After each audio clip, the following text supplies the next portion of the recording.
E antes de começar, gostaria de pedir a vocês que curvassem suas cabeças. Vamos orar pedindo a Deus a orientação dEle, clamando a Ele que Ele nos leve ao conhecimento de toda a verdade. Pai, é uma alegria tão grande podermos estar diante do Senhor, podermos compartilhar das coisas que o Senhor tem nos ensinado. É uma alegria imensa também podermos saber que o Senhor é o Deus que pode todas as coisas e que o Senhor criou todas as coisas com um propósito específico. Nenhum de nós nasceu no lar errado, nenhum de nós se encontra no país por questão apenas de coincidência, mas por questão do Teu propósito, do Teu desígnio. O Senhor sabia onde nós deveríamos nascer, as nossas famílias, os nossos irmãos e irmãs, tudo isso faz parte do Teu plano e do Teu propósito para a nossa vida. E como nós Te bendizemos por isso, queremos pedir a Deus para que possamos fazer o máximo das oportunidades que o Senhor tem nos dado na nossa vida, para que possamos, através delas, produzir honra e glória para o Senhor. Auxilia-nos agora, durante esse tempo de estudo, a entendermos melhor a Tua Palavra, a compreendermos com maior clareza aquilo que o Senhor fez no passado, a repercussão disso no presente e o que isso implica na nossa vida, para que na verdade possamos ter uma vida de vitória. Assim nós oramos pedindo, amém.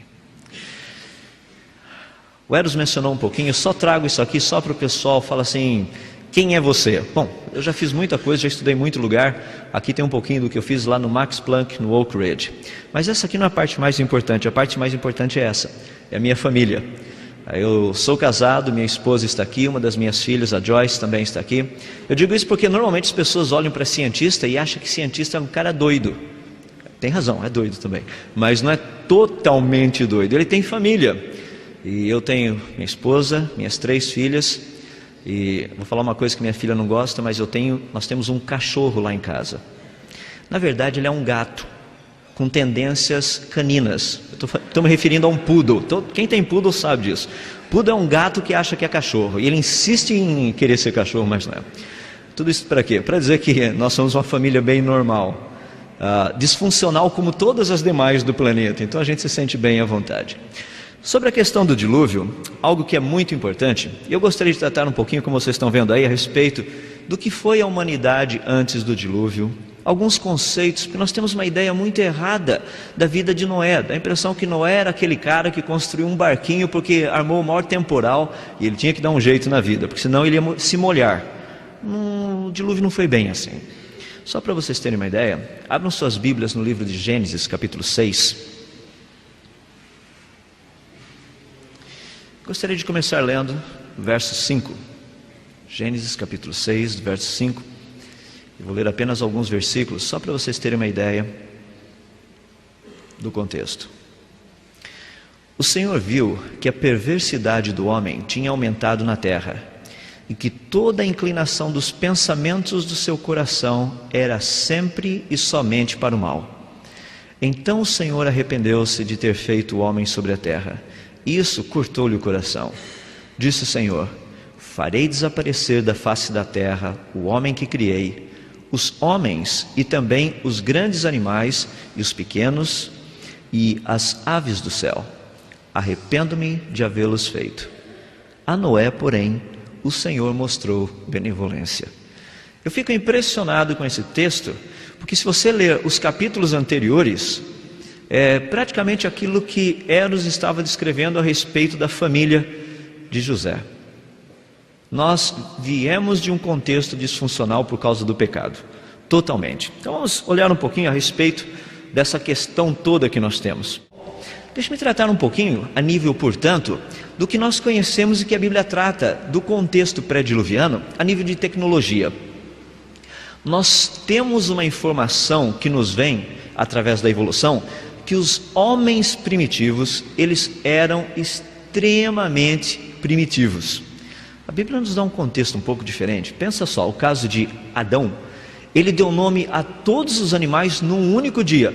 Ele não tinha laptop, não tinha câmera digital, não tinha nada disso para ir dar nome, tirando foto, colocando na planilha e mostrando. Já pensou lembrar o nome de todos os animais? E a Bíblia nos dá a ideia de que dar nome foi classificar segundo aquilo que o animal fazia. Não é se chegar e falar assim: isso aqui é uma vaca. Não, isso aqui é um hipopótamo. Por que ele é um hipopótamo? 2 palavras no grego, né? Hippos e o tamos, que é rio e cavalo. Então você tem cavalo d'água. Então isso aqui é o hipopótamo, é o bicho que vive dentro d'água, parece um cavalo que vive dentro d'água. Essa é a ideia, não é simplesmente dar nome, mas nome segundo a função. Se nós olharmos a descendência de Caim, é algo simplesmente fantástico. Muita gente não gosta muito de estudar a descendência, né, as genealogias da Bíblia. Eu gosto muito, vivo estudando esse material. Olha na descendência de Caim o que nós temos. Ele foi o segundo depois de Adão. Foi o primeiro assassino da história, e ele saiu dali. Poucos anos depois, nós não sabemos quanto, ele edificou uma cidade. Às vezes o pessoal pensa uma cidade, algo mais ou menos como assim São Paulo, uma Babilônia da vida. Não é bem esse negócio. Uma cidade. Nós não sabemos quanto tempo se passou. Só segura as pontas, porque as pessoas perguntam assim: mas vai construir uma cidade quem? Só ele e a esposa dele? Segura as pontas, a gente vai ver que tinha muita gente no planeta Terra. Dá para construir muita cidade por aí. Na descendência de Caim aparece um homem chamado Lameque, que foi o sétimo depois de Adão. Lameque, a história dele é muito interessante, como o Hélio já estava falando. Ele foi descendente de Caim e foi o primeiro bígamo da história que a gente conhece, ou seja, teve 2 mulheres. O que é interessante é que ele também foi assassino, era um homem violento. Dá para perceber como que a história humana é marcada pela violência, desde o seu início. Como é marcado por essa confusão de relacionamentos, desde a sua origem. Seus filhos, os filhos de Lameque, foram Jubal, Jabal e Tubal-Caim. 3 gêniozinhos da época. Se você pegar, por exemplo, Jubal, ele era criador de gado. É um cara assim, relacionado com o povo da agropecuária. Jabal. Jubal, esse daí era um pouquinho mais interessante, porque ele era músico. Gostava muito desse negócio de harpa. Agora imagina criar instrumentos. Você já tentou criar algum instrumento? Faça uma flautinha doce dessa que a gente usa por aí. Tenta fazer uma usando bambu, por exemplo. Você vai ver a dificuldade que é colocar os furinhos no lugar certo para que o som seja produzido de forma harmoniosa. Você vai cortar bambu até cansar e fazer furinho até enjoar, até você conseguir chegar no lugarzinho certo. A menos que você vá para a universidade, faça um curso de música e faça um curso de física. Daí juntando os dois, você vai saber como fazer o furinho no lugar certo, vai resolver o teu problema. Mas não são 5 anos de universidade. Eu acho que em 5 anos você consegue fazer muito furinho, muita flauta. Talvez você chegue lá também. Mas essa é a história de Jubal. Mas tem um deles que me impressiona muito, que é Tubal-Caim. Tubal-Caim, a Bíblia nos diz que ele era artífice de todos os instrumentos cortantes de ferro e bronze. Ele quem começou com esse negócio. O problema é que para você extrair o ferro do minério de ferro, você precisa de uma pequena temperaturazinha de 1650 graus. Tem que saber fazer uma boa fogueirinha para extrair o ferro do minério de ferro, né? Não somente isso, que a Bíblia nos diz que ele também era artífice de instrumentos de bronze. Bronze é uma liga. O problema da liga já é uma questão mais séria. Por quê? Porque na liga de bronze você tem praticamente uma fusão de 2 coisinhas. Você tem o cobre e o zinco. E a proporção deles tem que ser muito perfeita. Se não for, a sua faquinha fica cega o tempo todo. Imagina o grau de metalurgia desse povo.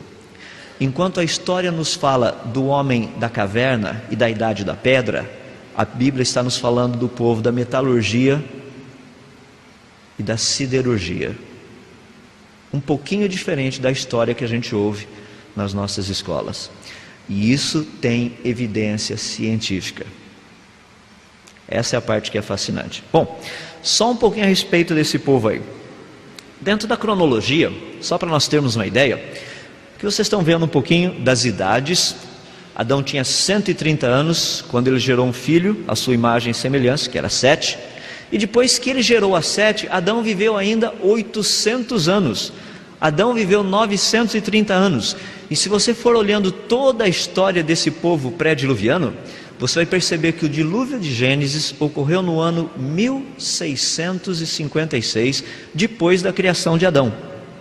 Mais ou menos no ano 2300 a.C. O que é fascinante, só nessa história que vocês estão vendo aí, não sei quantos já perceberam, o pai de Noé, que também se chamava Lameque, morreu cerca de 2 anos antes do dilúvio, quando a gente estuda a genealogia. Dá uma olhadinha a respeito da questão dos seres humanos, da longevidade, porque muita gente fala assim, não, você tem certeza que esse povo vivia esses 900 anos, não sei o que tem? O que vocês estão vendo aqui é algo muito interessante, porque é um trabalho feito utilizando o que nós chamamos de curvas de deterioração. O que eu fiz foi pegar uma escalinha marcando as genealogias. Então você tem as genealogias que vão de Adão até Noé, e depois de Noé até José. Nós estamos falando de José, então segui a coisa até José, só para você ter uma ideia como é que foi o negócio por ali.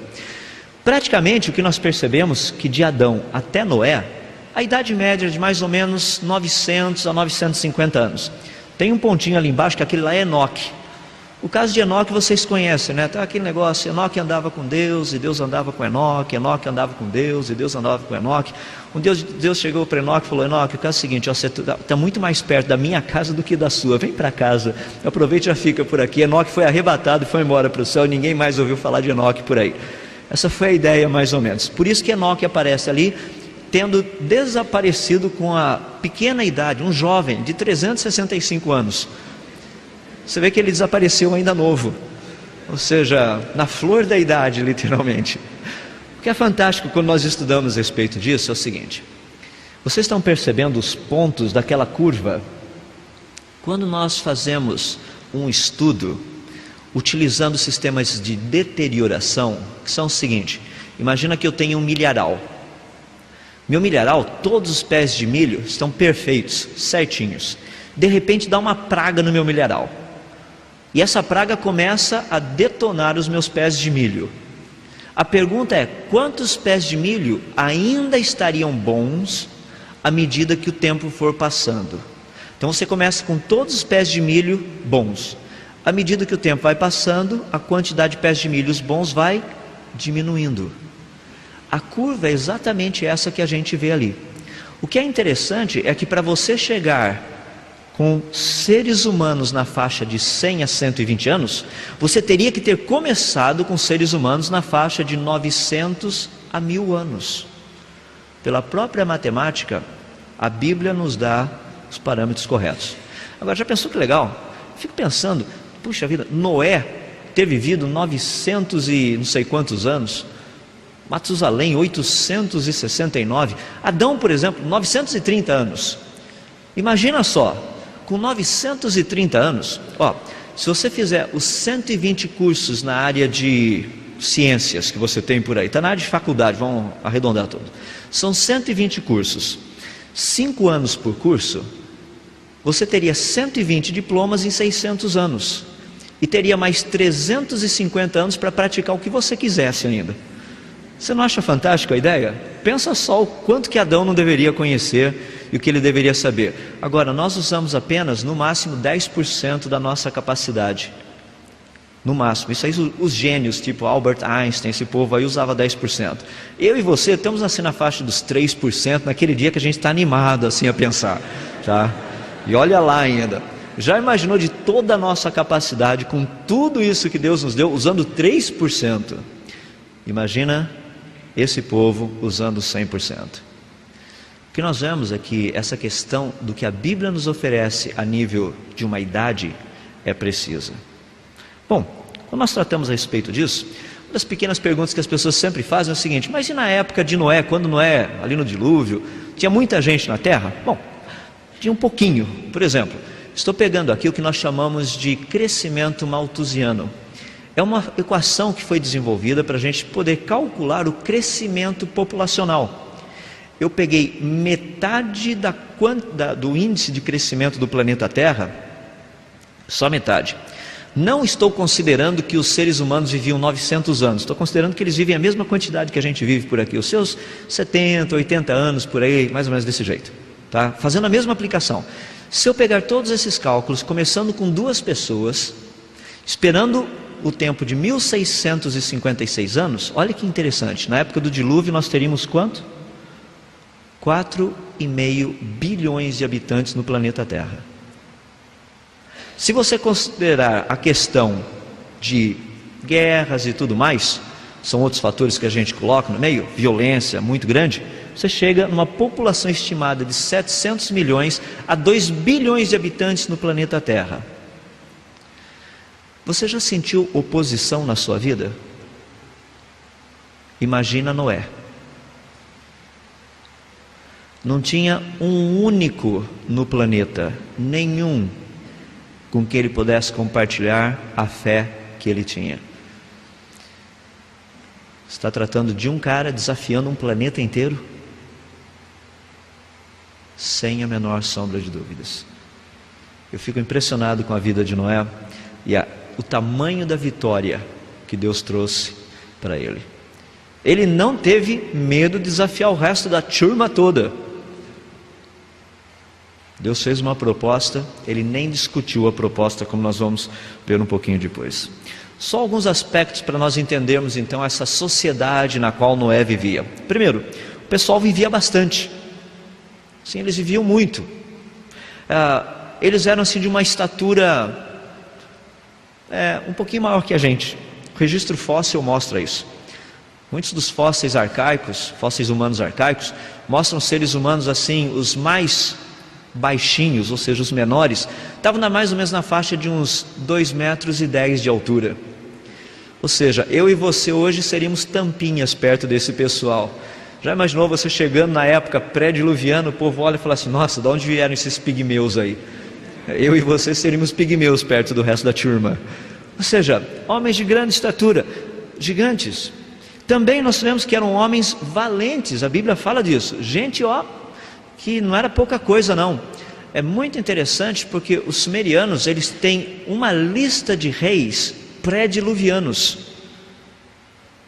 É fantástico isso. Homens que foram de destaque no passado. Não estou me referindo ao como é que chama? Tem um filme que trata da cidade de Nínive, aparece um cara lá que é o rei. Nimrod também, mas estou me referindo à versão do cinema, que é o rei daquele bichinho que gostava de dar uma espetada nele mesmo. Como é que chama aquilo? Daqui a pouco eu lembro, não se preocupa não. Eu estou com a imagem dele na mente e fugiu a palavra. De qualquer forma, gente de renome desde a antiguidade. Não somente isso, mas eles eram homens depravados. Se você pensa que a nossa sociedade é ruim, não melhorou nada nesses últimos quase 4.000 e poucos anos, continua tão ruim quanto era. Eles eram também homens violentos e corruptos. A Bíblia nos fala disso. O pessoal não era bonzinho não, estava cheio de lalaus da vida na época também. Homens inteligentes, muito inteligentes. O que eles faziam e como eles faziam, imagina só, Caim sai e resolve construir uma cidade. Pensa em aspectos de urbanização, coisas desse jeito, toda a infraestrutura. O que foi necessário fazer? O próprio Noé construindo a arca, eram homens vegetarianos.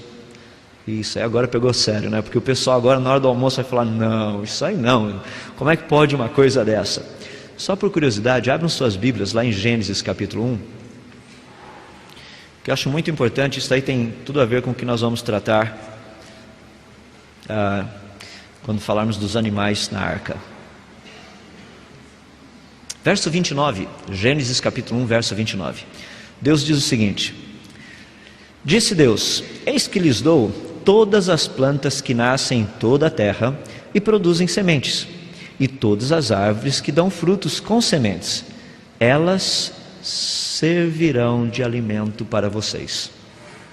Deus não falou nada de peixinho empanado, Deus não falou nada de churrasco, nada disso, só vegetais.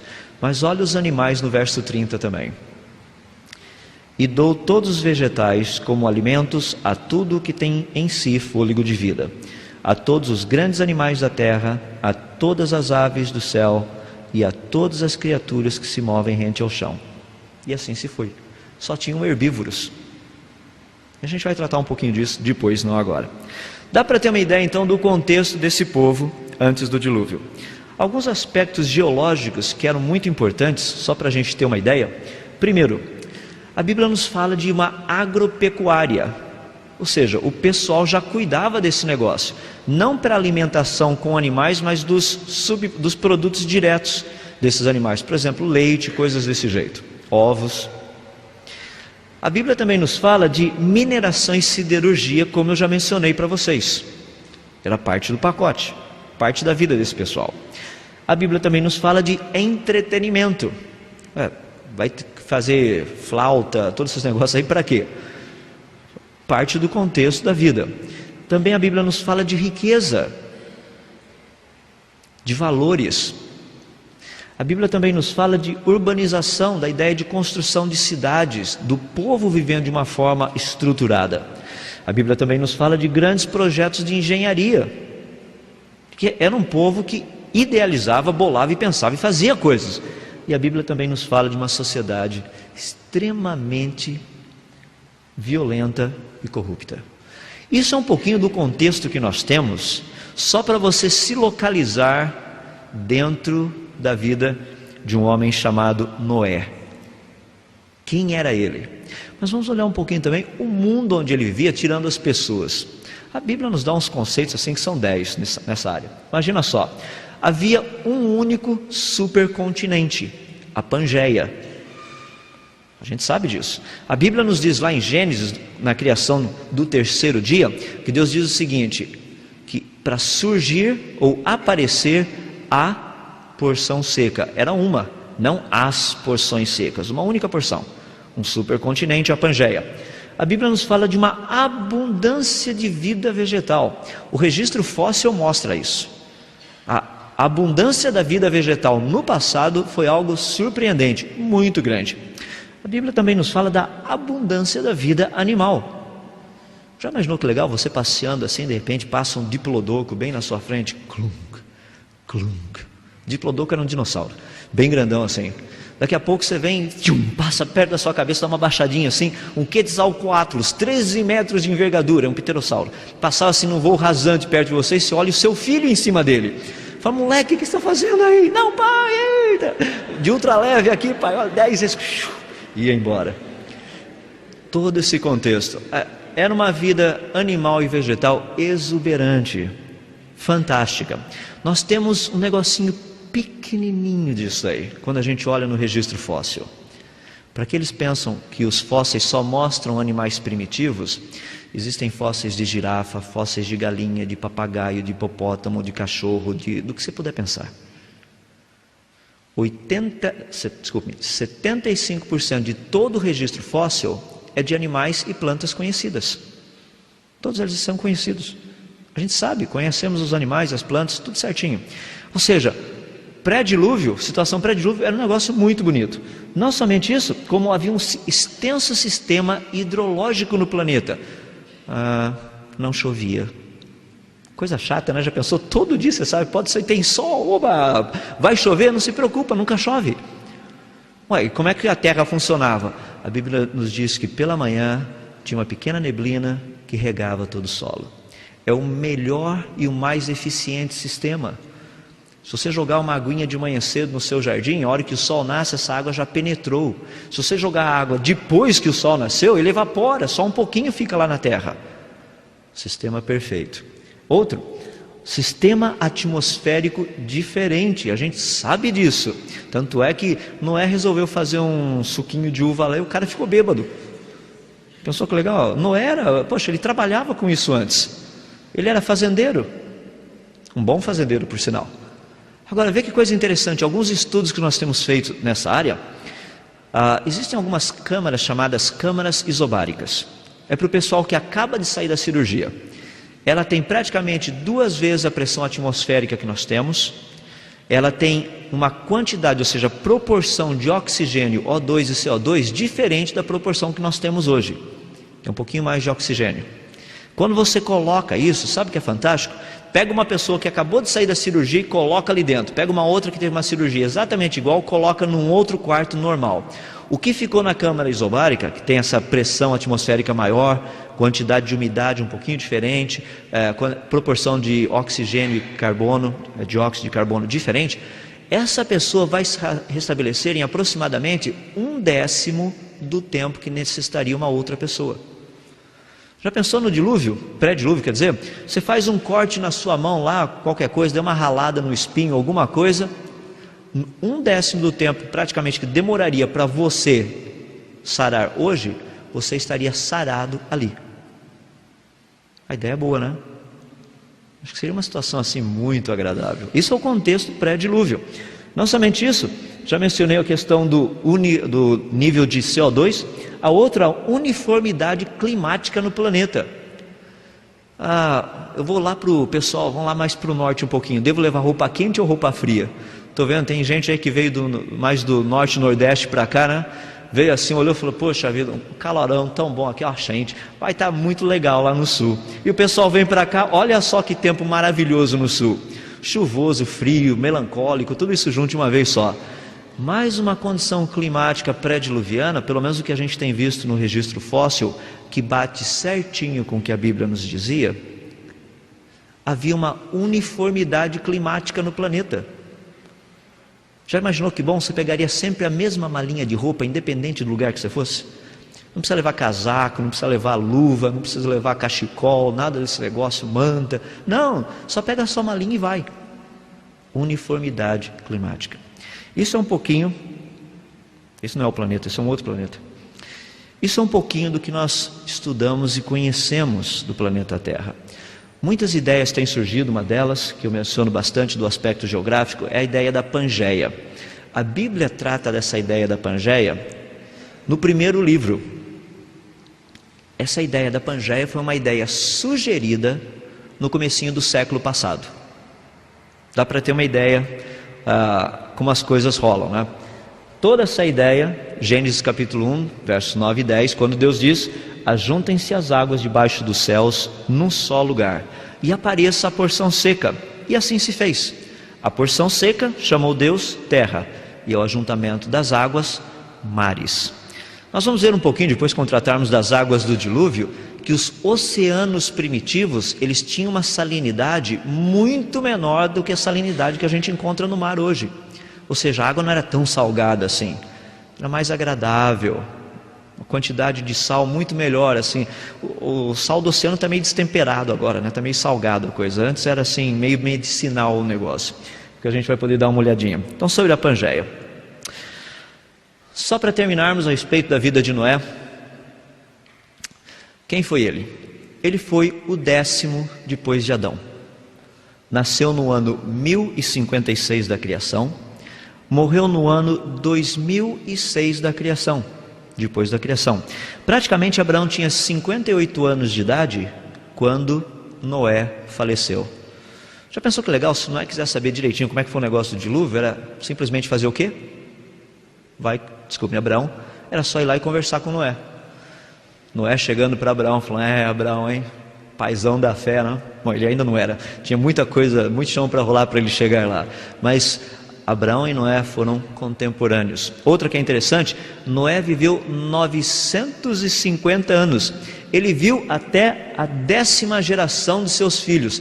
E se você pegar na genealogia, Noé foi no enterro de alguns dos seus tataranetos. Já imaginou? Está lá o Noé falando: realmente, ele teve uma vida curta, morreu só com 360 anos, coitado, tão novo. Bem interessante no contexto da Bíblia. O pai de Noé foi Lameque. O avô de Noé foi um dos homens que mais viveu nas Escrituras, chamado Matusalém. É muito interessante porque Noé teve 3 filhos, Sem, Cam e Jafé, e a profissão dele era fazendeiro. Eu gostaria de terminar dando algo para vocês pensarem com respeito a uma vida de vitória, que está relacionado justamente com aquilo que o Eros nos falou. Pensa na vida de José e pensa na vida de Noé. A Bíblia nos diz que Lameque, que era o pai de Noé, depois que Noé nasceu, Lameque ainda teve filhos e filhas. Isso significa que Noé tinha irmãos e irmãs. O pai de Lameque, que foi o avô de Noé, se chamava Matusalém. E a Bíblia nos diz que Matusalém, depois que ele teve Lameque, ele ainda teve filhos e filhas. Significa que Noé teve tios e tias. Provavelmente Noé teve sobrinhos e sobrinhas, primos e primas, e todo esse pessoal fazia parte da história de Noé. Juntando José com Noé ficou Joé, então dá para perceber o que aconteceu aí. Mas fazia parte da história de Noé. Olha que interessante. O avô de Noé, Matusalém, morreu no ano do dilúvio. É só fazer os cálculos na genealogia. De avô, avó, tio, tia, irmão, irmã, primo, prima, sobrinho, sobrinha. Qual deles entrou na arca? Ninguém. Nem a família de Noé acreditava na mensagem dele. Dá para ter uma ideia do tamanho da vida de vitória desse homem? Ele ousou desafiar não somente um mundo com mais de 2 bilhões de habitantes, como uma família que dizia: você está louco.